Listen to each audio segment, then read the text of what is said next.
Put a stop to it now. To the people who live on the pipeline route, yeah, there are people down here who do not support the Enbridge pipeline. That is some of the dirtiest, most carbon-intensive oil in the world.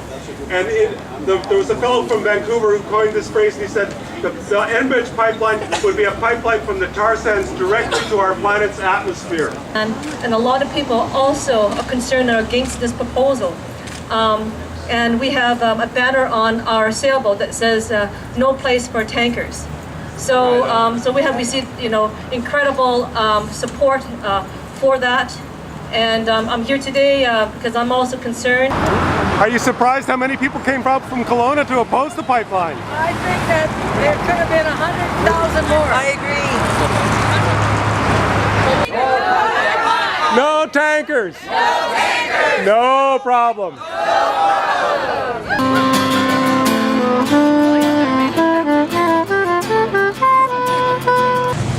Well, really, it starts at the top. That is Mr. Harper. Mr. Harper. And his almost arrogance, I would say, at using the appearance of a democratic society. I'll take that. We have all right.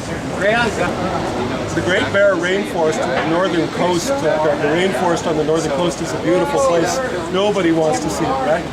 They could lose thousands, all their jobs, their livelihoods. We don't want to see that happen to those people up there if a tanker breaks up or something like that.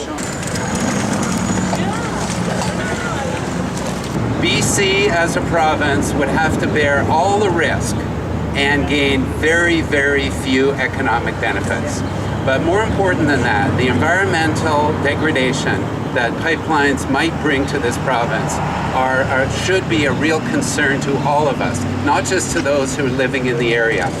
The effect on First Nations lands, the effect on salmon spawning streams, the effect on our overall watershed, and particularly the possibility of hundreds of tankers off the coast of British Columbia.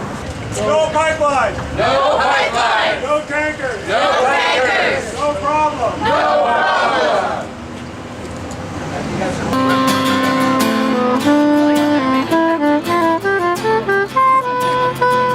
But we got a slogan, and we borrowed this as well. We've been shamelessly borrowing from lots of people. It's on the back of our shirts. It's no pipeline, no tankers. What else does it say? Tankers! No tankers!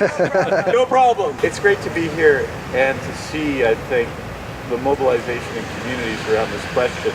There's a debate these days about whether people care about what's going on in their world and in their country and in their province, and I think this issue shows they absolutely do. And the response in community shows that the response here today.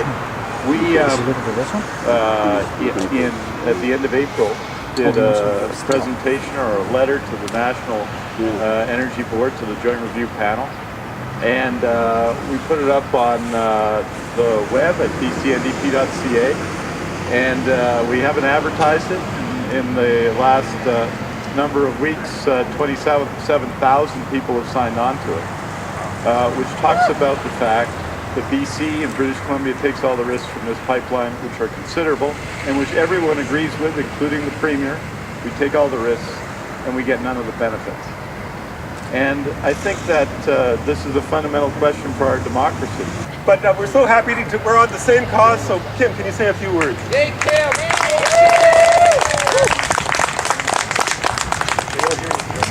Look at her run! Well, this has been really a serendipitous occasion for me. I was really hoping to meet up with these guys and thought it would happen at some point, since they're moving a little bit faster than I am.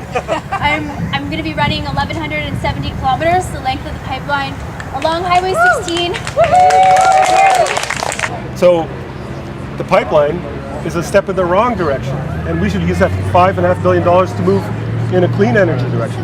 I agree. Right now, the oil subsidies don't create an even playing field when we're talking about trying to grow a green economy that favors clean, renewable options.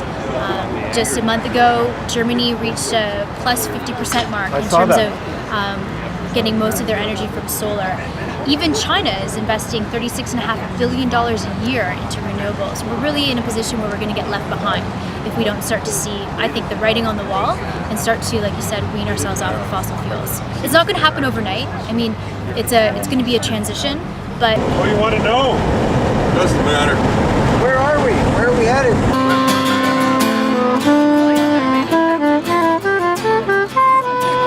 I just wanted to thank the Kootenay to Kitimat Caravan because it's so wonderful that you guys are here in solidarity and coming to connect the communities and connect the South and the North. And it is a huge battle, and it really just re-energizes everyone up here, I think, when we know that we have strong backing across BC. So, thank you very much. Thank you. Yes, and Jolene, my sister, she's the coordinator of the Kootenay Alliance. Yes. And yes, my whole family is opposed to it, and I'm pretty sure most carrier people in our nation is opposed to the pipeline. That's great to hear. That's great to hear. So we're here particularly to support the First Nations people because we're pinning a lot of hopes on your abilities to stop the pipeline, and these are unceded territories.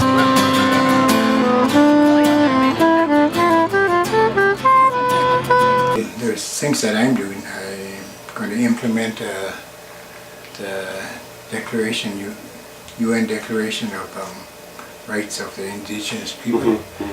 We pass a resolution as a council to implement that on our reserve and onto the land.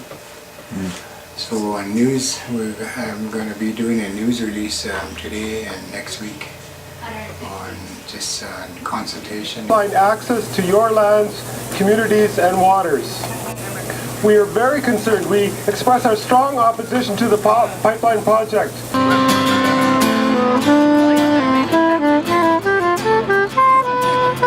Pipeline is supposed to cross, and just looking at the ecosystem there, like it's so fragile. I can't believe that they would think of even putting a pipeline there. Never mind if there's a spill, just if there's a pipeline. So we went through town and we chanted the no pipeline, no tankers, no problem, and had all of our youth involved. I'm sorry, we've been fighting this a long time, and it's really, really great to see people coming out in solidarity. And with the Enbridge Gateway pipeline, like the one thing, and I thanked them last time they came into town, I said thank you for bringing us all together. Like our community has never stood in solidarity like this against anything. Wow. And it's pulling together our elders, our youth, non-natives and natives alike. And even if, like the JRP, it might be a futile process. Stephen Harper might come in the end and say, yeah, we're going to go ahead with this. But the people will say no. And building up solidarity throughout this entire thing, people coming together, we're going to stop this thing. It's not going to happen. We all say no, so Awitsa and Masaicho. We've had a number of events about the Enbridge pipeline and its possible consequences, and the people there said, we should do something more. We should go and tell these people that there are a lot of other people in BC as well who are very concerned about this and about the devastation it could wreak on our province. So that is our message to you, as we're bringing here a message of support from the people of Southern BC to you today. Thank you. That's in a spot where if there were a leak around the compressor station or downstream from that, it would all eventually flow through a creek that runs through the middle of town into Burns Lake. We've looked at the topography, and we've looked at other examples from other jurisdictions about what sort of area would have to be evacuated if there were a leak here. And virtually within a very short time, the entire town would have to be evacuated.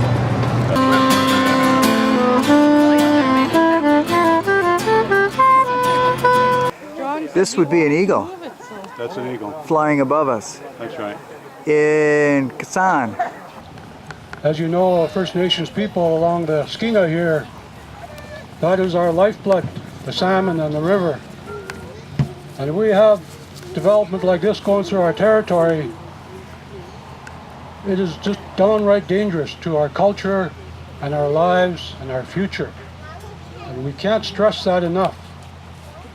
You know, we, as Gitxsan people, we embrace development, but it has to be done in a responsible way. We haven't met a lot of people who are supporting the pipeline. We've met a lot of people who are opposed to the pipeline, and they've been saying that they are really happy that we're able to take this message up, and they said, tell them for us, we're opposed to the pipeline too. What we believe in is responsible development, the people that live here, and Enbridge is not an example of that. Responsible development means the people who live here have the biggest say over what kind of development should occur with the natural resources that are commonly owned and are owned by the Gitxsan on Gitxsan territories and Wet'suwet'en on Wet'suwet'en territories. On behalf of the 500 people who signed this proclamation, and behalf of the thousands more people in Southern Interior who oppose the pipeline and who support you in your struggle. Yes. Kamia, I just want to thank these people for coming.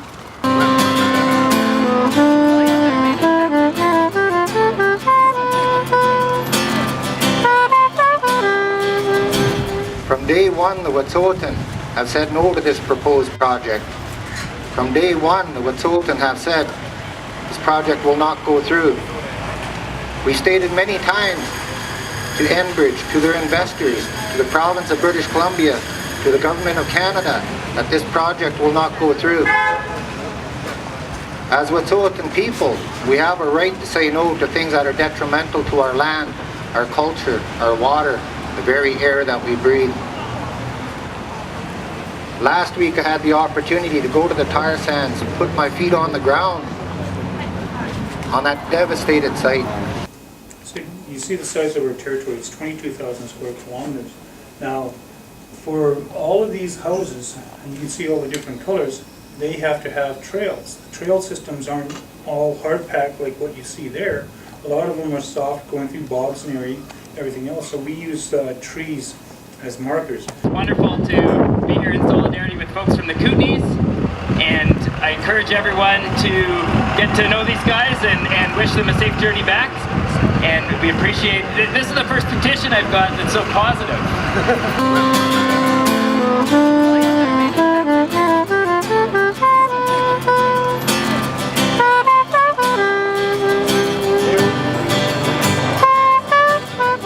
And in fact, they released finally a technical report. This report was done by civil servants, by British Columbian civil servants who were asked to go and bring a document that would help Christy Clark and her cabinet make a decision. And it's very interesting reading, and I can see why this report was kept on the Environment Minister's desk for several months and not released.